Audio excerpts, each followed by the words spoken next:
with a little pre-thought, you too can make sourdough on the road. Here I want to put 131 grams of sourdough, 131 grams of water, and 131 grams of flour into my container. And it's a 1:1:1 ratio on 129.26. And tomorrow we will do our bulk ferment along with our stretch and folds and adding the rest of the ingredients. Yes, you can bake sourdough on the road. Well, I'm back. Let's make some more sourdough bread. This time I'm going to use, instead of water, I'm going to use some apple cider in the replacement of that. So let's get started. Okay, so we've got 500 grams of regular all-purpose flour. You should use bread flour. I don't have bread flour, so we're going to use this. I've got 350 grams of apple cider, and this is just apples that were cold pressed. There's no added ingredients, so there is sugar in there because apples do have that sugar once they go through that process. Of course, apples have sugar. So we're just going to mix this up, and we're going to let this sit once it's mixed for 45 minutes. We'll cover it with a cover while it autolyzes, meaning the flour and the water, or the flour and the liquid, will combine. I don't know how well you can see that, but our dough here is really shaggy at this point. And right now, that's just the flour and the liquid. So that's what you want it to be like. Don't worry about it. It'll all work out. All right, our autolyse is done. And you can see it's still kind of looks a little dry and shaggy. So I'm going to sprinkle in the salt. Turn this over. Sprinkle on the salt again. And then I'm going to do that. I'm just going to put in that was 12 grams of salt, kosher salt. And this is 100 grams of active sourdough starter. So we just want to get this spread around. And we want it to mix in with our dough. So I'm going to get my hands inside this mess and just get this all nice and mixed up, so at least it's all incorporated in.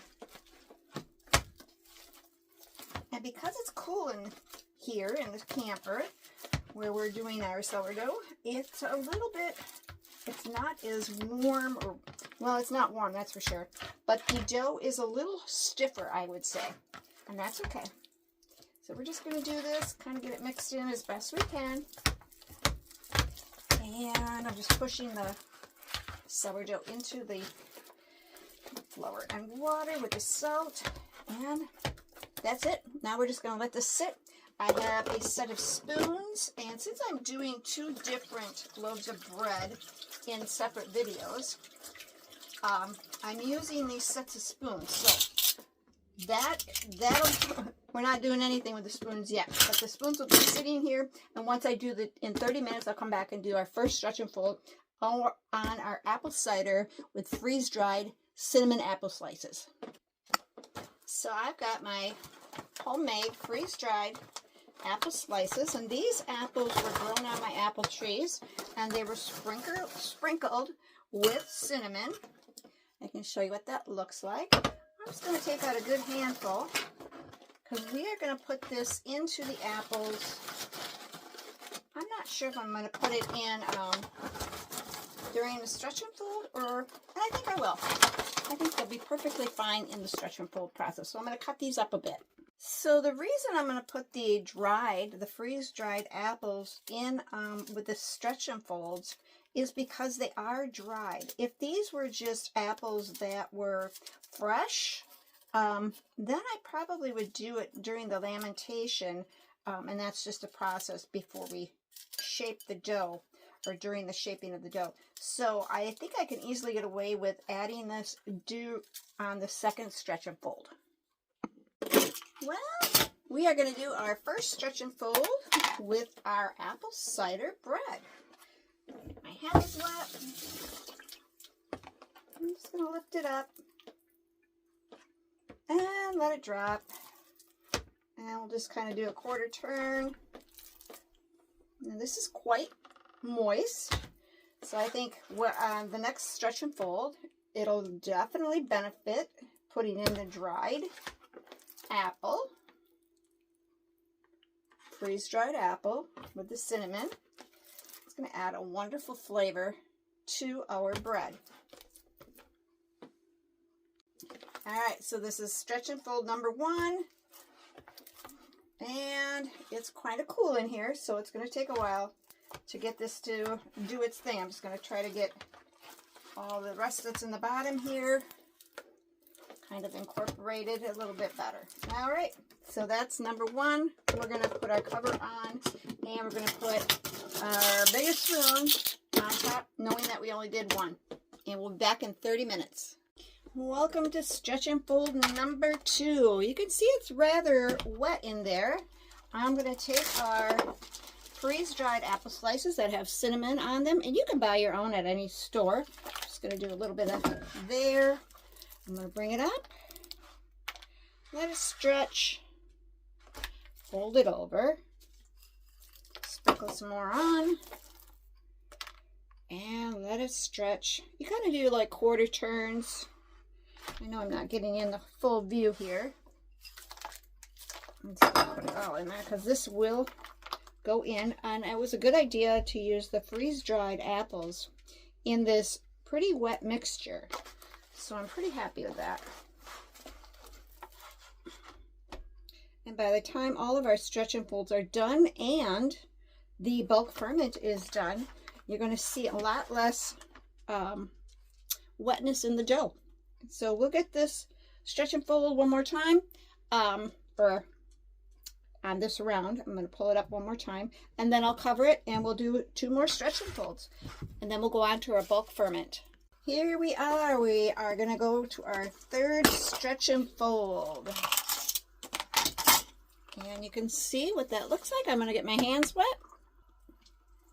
And we're just going to bring it up. And it is quite cool. So I think I'm going to have to put this in a warmer area in order for this to do its thing. It's just going to take a little bit longer is all. And I can definitely tell it isn't doing the stretching as much as it should when it's normally warmer in here. So I'm going to have to refold all these. You can see they're falling apart. Try to do like a slap stretch and fold and see if that doesn't help. During the shaping process of this particular bread, I am going to add probably brown sugar and cinnamon just to the, once I flatten the bread, then I'll throw some brown sugar and cinnamon on top, and that will help bring in the flavor a little bit better. And we're just going to give it a bunch of those, just to try to put some air into it. And that might be it. We got 1 more stretch and fold to do after this one. So we'll get that going as soon as I get my spoons out of this hole. And we'll be back in 30 minutes. Well, we are on our last stretch and fold. And this is what we're going to do after our stretch and fold. I'll show you. We're going to put some of this dough inside this 40-ounce container, or actually it's a 1/4 of a cup. What we're going to do is we're going to end up putting 40 grams of the dough into this container, and then that will give us an indication of when our dough is ready. So it's going to take a lot longer than typical because of the temperature in here, and I'll let you see what we're doing. I guess I'm raising it up way too high for you. Let's get this moved a little bit.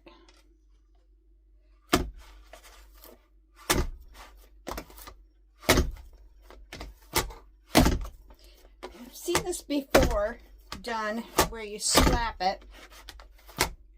So that's why I'm doing it this way.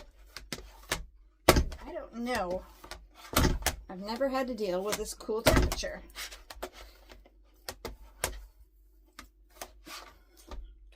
Drop.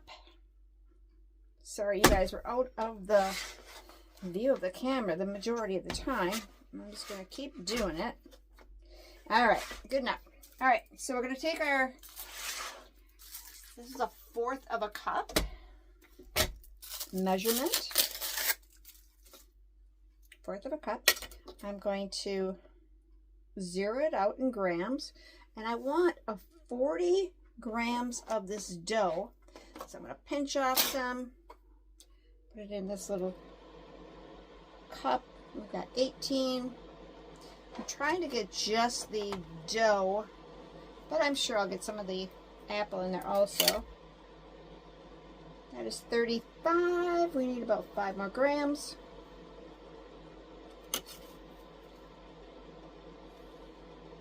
$40 grams. Okay, so we're at 40 grams, and so now I'm going to push this down inside of here a little bit better. So I'm putting this little piece of plastic on top here, and we're going to just let this sit covered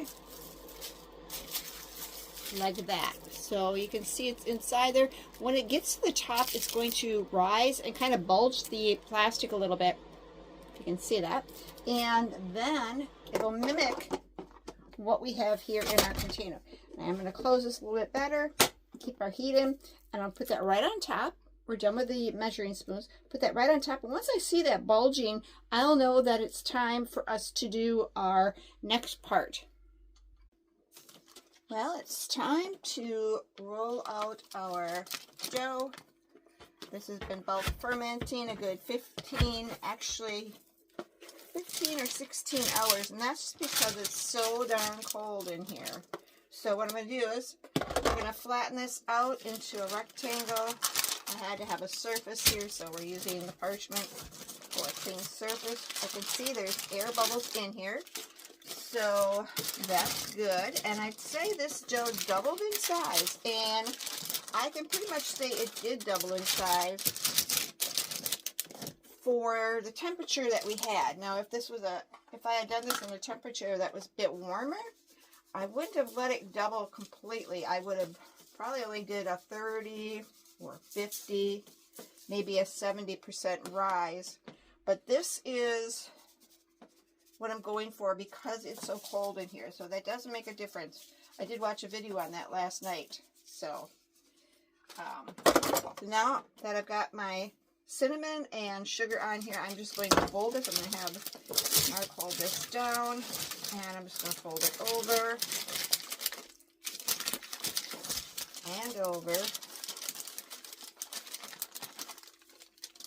So we already put the apples in it that had cinnamon on, and the second stretch of fold. And now what we're doing is with the apple cider. Now we're just rolling this up, making it flat, rolling it up, and putting that cinnamon and sugar on the inside. And the reason we want to put it on the inside, because if it were to be on the outside when you bake it, it's just going to burn and cause all kinds of not prettiness on our bread. And I will say this loaf is doing really well. I think this was a good bulk ferment time. It's not sticky. It's very nice. I have a pan here that I'm going to use as a banneton, and this is a little bit of flour sprinkled on top there. And I'm just going to put my bread in here, and I'm going to let it sit in the fridge for either 8 hours, 12 hours, 24 hours, but not much longer than that.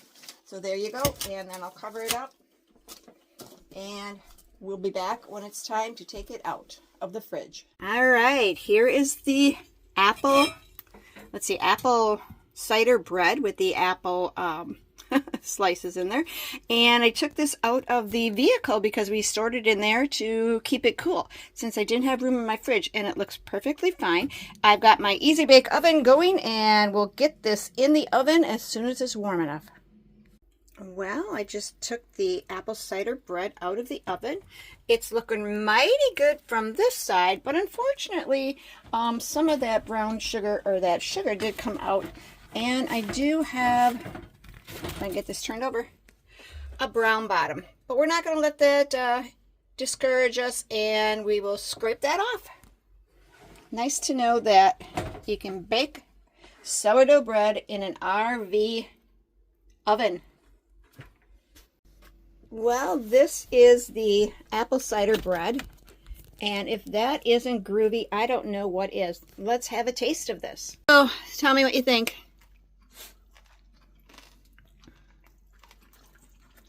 It's so good I can't stop. What about it? Is it crunchy? Is it soft? Is it tender? Is it tasty? It's crunchy on the outside and it's soft on the inside. It's wonderful. You can taste that cinnamon and sugar a little bit and apple. Apple cider? You think that made a difference? Mm. Well, good. Thanks for your honest opinion. But what do I think about it? This is really tasty. The apple cider definitely gave it that appley flavor. You can taste that in the crust. It is so yummy. I hope you give yourself a try at making some sourdough bread with some apple cider and put in some freeze-dried apples with some cinnamon and sugar. You're going to be so happy you did. Stay away from my bread. That's my bread.